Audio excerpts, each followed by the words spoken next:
lost idea. One day after school, Izzy was walking home with her mom. Or actually, she was walking home behind her mom, because Izzy had asked her mom if there was any chance of stopping by the store for a sugar bomb, but her mom was in no mood. And moms walk faster when they are in no mood. So it was mostly a normal after-school day, except for one thing. Izzy had an idea. It was an amazing idea, really. Simple, but tricky and elegant. A real brilliant brainwave. But before Izzy had a chance to share it, which everyone knows is how to keep it, her mom interrupted with a question about Ethan P's behavior in class. The idea just dropped out of its place and landed alone on the road behind them.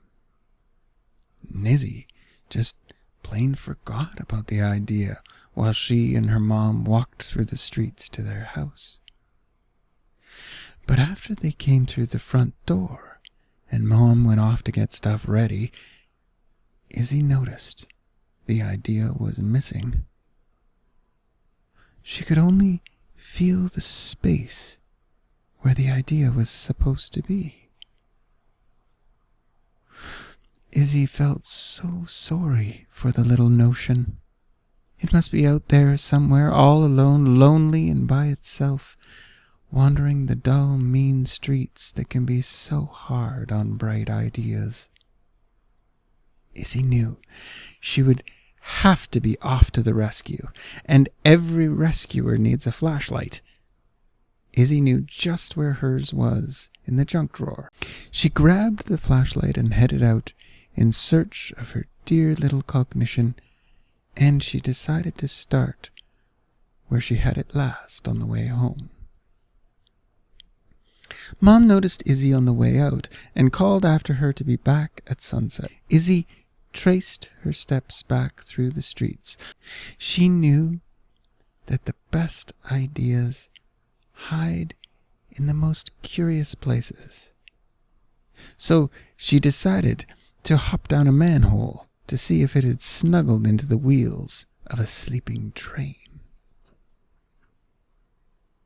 Here and there she looked, and she did see some shining lights, but nothing with the golden hue of a clever wit. The trains were still on a schedule, so there was no space for an idea there. And she decided she would board the sky train and maybe look for the lofty thought up where the birds fly. She hopped out the window up to the roof, but she soon discovered that this was no pie-in-the-sky idea, so it wasn't up there at all. That's when she saw the sparkling sea crawling beneath her. Surely a conceit so epic would want to jam harmonies with the singing whales in the bay, swimming around fishing for her thought. But that was just no use. She was trying too hard. She headed for the wharf and pulled herself out. As Izzy climbed out of the water, the sun was just beginning to set on the horizon, and the rules were she should start to head home, or Mom would be getting worried. So she flicked on her flashlight and began to make her way. As she passed the fountain, she noticed the falling water. She thought that was just the right thing, since she felt like crying too. The flashlight was growing dim, and Izzy clicked it off and on and off and on to see if it had any power left. Sometimes crying helps to find an idea. This time, though, even that was no use. So Izzy went home, as the idea seemed just plain gone forever.